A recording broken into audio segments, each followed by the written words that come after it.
जैसा अभी हमारे प्रवक्ता आदरणीय उमाशंकर पांडे जी ने बहुत ही विस्तार से बातें रखी हैं आपके सामने कि जिस तरीके की स्थितियां बन रही हैं, उन स्थितियों में निश्चित तौर से आज नौजवान परेशान है।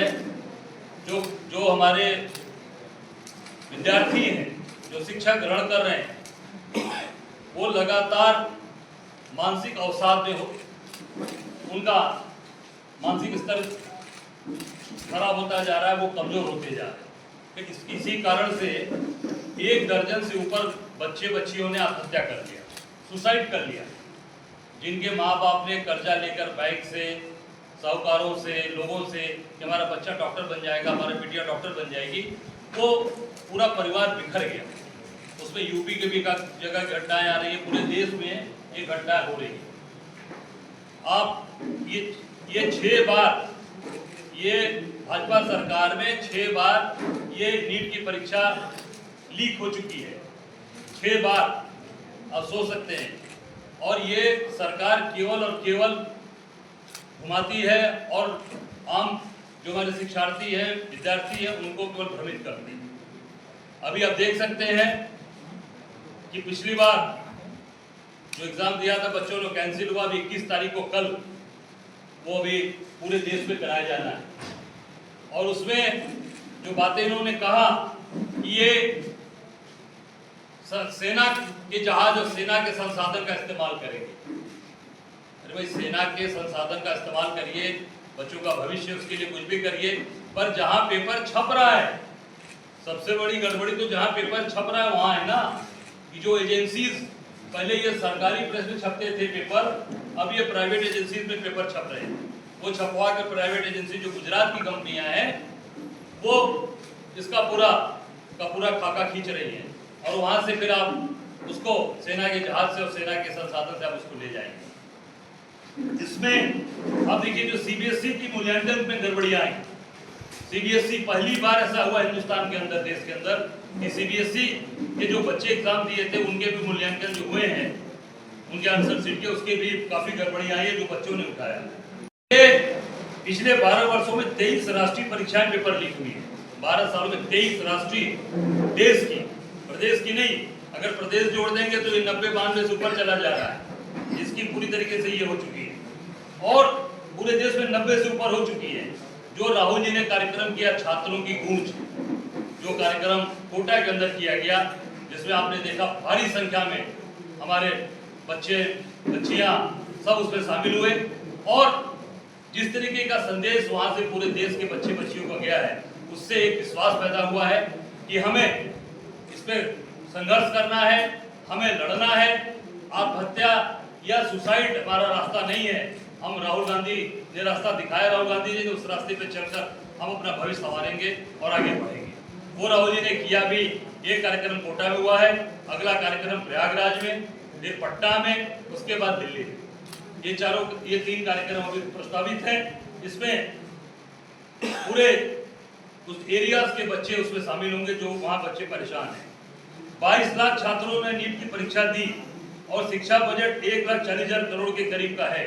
सोचिए इतना पैसा, और ये पैसा बर्बाद हो रहा है। कितना, ये 6 बार हो गया, जोड़ लीजिए कितना पैसे बर्बाद हो गए। और जो आत्महत्या की जो एक मानक है, एक मतलब जो एक जिसमें तेरी घटनाएं घटी हैं, 65% बढ़े हैं, 65%। जो 29.1% युवा बेरोजगार छात्रों का था, वो 65% तक बढ़ गए। और ये आप देख सकते हैं कि शिक्षा मंत्री लगातार लोग मांग कर रहे हैं, शिक्षा मंत्री इस्तीफा दो, पर धर्मेंद्र प्रधान के कान पे जू नहीं रह रहा, टस से मस नहीं हो रहा है और वो चुपचाप गड़बड़ियां किए जा रहे हैं। मोदी जी आत्महत्या पर उनके ऊपर ट्रस्ट करके सारी चीजों को खुद, मैं समझता हूँ कि उसमें पूरी मोदी सरकार शामिल है। जो प्रयागराज में कमिश्नर थे, जिन्होंने कहा था भोर में कि उठो सवेरा हो गया, जो सोवत है वो खोवत है, जो जागत है सो पावत है, जो अमृत वर्षा हो रही है, अनाउंस किया उन्होंने लाउड स्पीकर से। और उसके बाद भगदड़ हुई, स्टैंपीड हुआ। विजय विश्वास पंत के खिलाफ सरकार ने कोई कार्रवाई किया नहीं किया। और वही दागदार अधिकारी जिसके ऊपर खुद जांच चल रही है, जांच के दायरे में है, उस आदमी को एसआईटी के अंदर भेज दिया गया है। जिससे साबित हो गया कि केवल और केवल ये जो एसआईटी बनी है, ये लोगों को क्लीन चिट देने के लिए बनी, केवल क्लीन चिट देगी। अध्यक्ष जी, सीएम योगी ने इसी पूरे मुद्दे को लेकर कहा कि रामायण काल में जैसे मारीच और सुबाहु थे, वैसे ही सपा और कांग्रेस के शासनकाल में माफिया राज था, और उन्होंने आप लोग जिस तरीके से इस मुद्दे को उठा रहे हैं कालनेमी से तुलना की है। देखिए, मैं नहीं कहना चाहूंगा कि कालनेमी से अगर तुलना करनी है तो दीपेंद्र मिश्रा की करें, तुलना करनी तो चंपत राय जो चंपत कर गए आप चढ़ावा का पैसा, अगर उनकी तुलना करनी है कालनेमी से तो वहां पर गोपाल राव की करें, वो करे अनिल मिश्रा की करे, जितने लोग उसमें बैठे जिन्होंने पूरी तरीके से आम जनता जो अपने पैसे बचाकर अपने पेट काट कर भगवान की शरण में जाती है और जाके वहां पे चढ़ावा चढ़ाती है, और चढ़ावा का कोई हिसाब नहीं होता, चंदे का तो हिसाब होता है, उसकी रसीद कटती है, चढ़ावे का कोई हिसाब नहीं होता।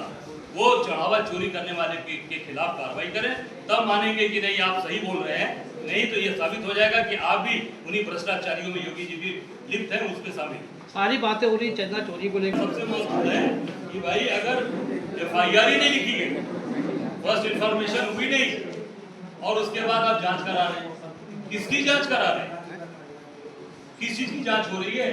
इससे साबित हो रहा है कि पूरी तरीके से ये केवल एक आईवॉश है, जनता को भ्रमित करने के लिए और लोगों को केवल गुमराह करने के लिए। इस्तीफा दे धर्मेंद्र प्रधान, हमारी ये मांग है, ये कांग्रेस पार्टी मांग करती है। और निश्चित तौर से इसमें जो सबसे महत्वपूर्ण चीजें हैं कि 2005 में लगभग 71% बच्चों ने सरकारी स्कूल में पढ़ते थे, जबकि आज यह आंकड़ा 49% हो गया है। और पूरे देश में 1 लाख सरकारी स्कूल बंद कर दिए गए, 1 लाख सरकारी स्कूल बंद कर दिए गए, 50,000 निजी स्कूल खुल गए, और हर साल हर 100 कॉलेजों में लगभग 80 निजी क्षेत्र में है। देश में लगभग 1 घंटे में 1 सरकारी स्कूल बंद हो रहा है, 1 घंटे में 1 सरकारी स्कूल। करीब 10 लाख शिक्षकों के पद खाली हैं पूरे देश में, और पूरी तरीके से ये सरकार की शिक्षा को पूरी तरीके से खत्म करने पर लगी है। कैसे शिक्षा खत्म हो और कैसे आज ये देश के अंदर जो एक नौजवानों की पूरी फौज आज अपने भविष्य के लिए चिंतित है, माँ बाप चिंतित है कि हमारा बच्चा, हमारी बिटिया, आज उसको ये पूरी तरीके से उसका भविष्य बर्बाद करने पे सरकार काम कर रही है। हमारी मांग है कि पुनः मैं मांग करता हूं कि धर्मेंद्र प्रधान का इस्तीफा होना चाहिए, और मोदी जी अगर इस्तीफा वो नहीं देते तो मोदी जी अगर ईमानदारी की प्रतीक आप करते हैं नरेंद्र मोदी जी, तो धर्मेंद्र प्रधान को तत्काल बर्खास्त करिए, हमारी मांग। सरकार पूरी तरीके से असंवेदनशील, अगर सरकार संवेदनशील होती तो ये नीट के जो डॉक्टर्स जो बनने वाले बच्चे हैं उनकी 6 बार परीक्षा लीक होती। ये पूरी तरीके सुनियोजित तरीका है इनका, और वो बड़े बड़े ऊंचे दामों पर आप देख सकते हैं उसकी बेच खरीद हो रही है। ये तथ्य प्रमाण है। तो इससे साबित हो रहा है कि ये सरकार नौजवान बच्चों के प्रति और देश के जो हमारा भविष्य उसके प्रति ये पूरी सजग नहीं है, और सरकार केवल और केवल अपना एजेंडा सेट करने पर लगी है। बाकी आम जनता, आम लोगों से इनसे कोई हो सकता है उसमें, पर 10 जुलाई का भी टेंटेटिव हो रहा है। इस बार की परीक्षा को लेकर दावा सरकार कर रही है कि ऐसा मतलब किया गया है। मैं चाहूंगा उदय जी की अभी दावा तो पहले भी किया था इन्होंने कि फुल प्रूफ होगा, पर उसके पहले पेपर लीक हो गई। तो मैं यही उनसे आग्रह करूंगा कि भगवान को सद्बुद्धि दें और पूरी तरीके से फुल प्रूफ ये परीक्षा कल की कराई जाए।